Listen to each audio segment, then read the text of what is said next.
Okay.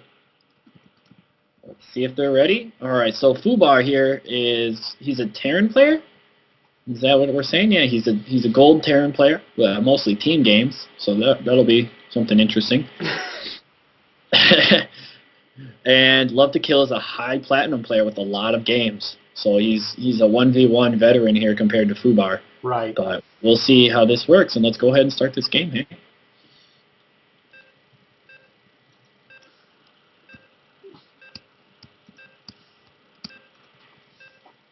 Yeah, FUBAR is gold in 1v1, but he only had 2 matches played this season. He's definitely he's a team StarCraft 2 player, which there's nothing wrong with. 2v2 is extremely fun, actually. I like 2v2 a lot. 2v2 is a lot less stressful than 1v1, let me assure you. It's so good. Unless you play it on a super competitive level, it's just fun. Like you learn to play the game so much in team games that it's just awesome. So am I watching you or are you watching me? You can watch me if you want. I would love to. And creepy. I watch you in your sleep. And creepy. Yeah, that's gonna be on the VODs. Show my girlfriend that one. And creepy. I can keep going.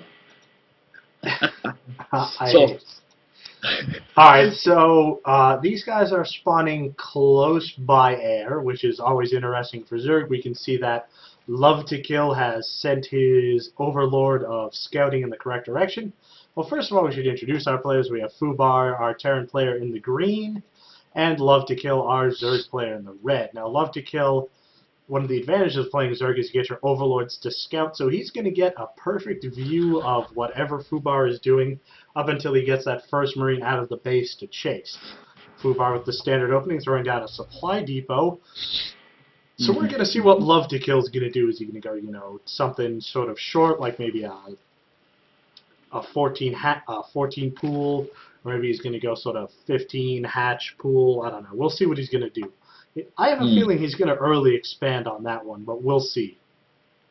I'm not entirely caught up with what is it, ZVT matchup here. Yar. But I know the 14 pool gasless expand is very common now. It looks like he's doing a 15 hatchery, 16 hatchery. I told you he was going to expand. Never doubt me.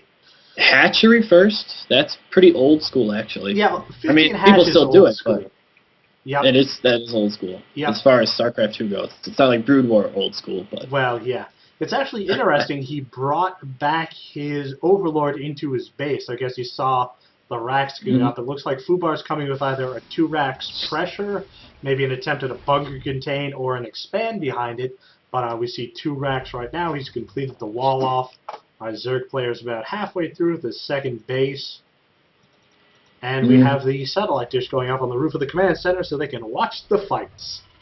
Yep, here comes the gas from FUBAR, so that means he's going to do some kind of one-base push here, I'm assuming.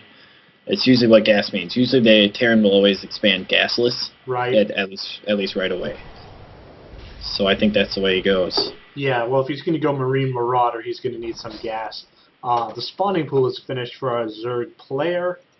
Our Terran player has got his first Marine out, and he is in the process of producing 2 Marines at a time. So we're going to see what he's going to do with that.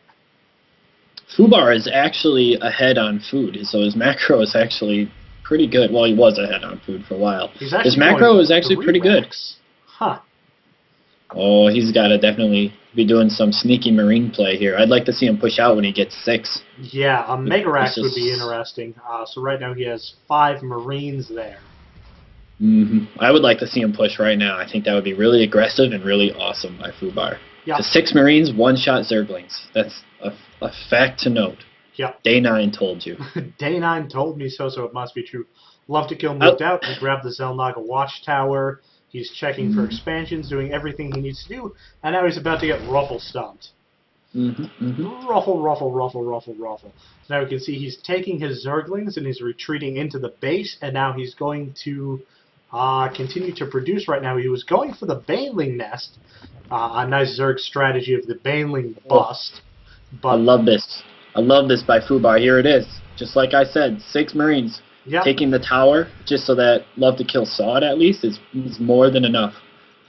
Now he's going to be forcing LoveToKill to make a spine here that he doesn't want to make. He's making a ton of Zerglings. This is going to completely crush FUBAR's attack.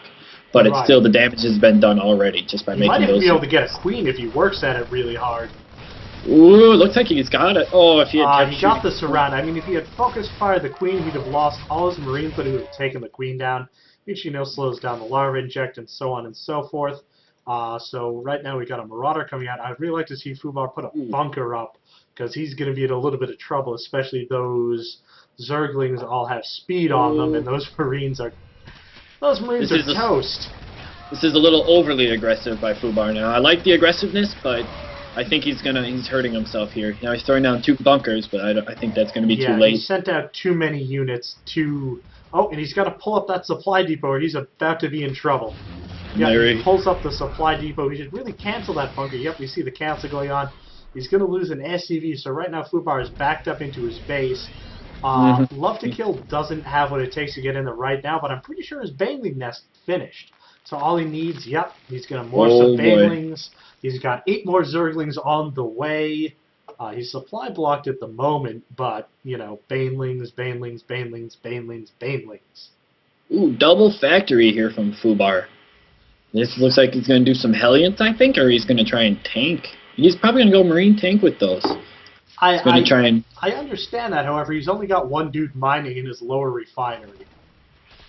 Ooh, and down go the Marines.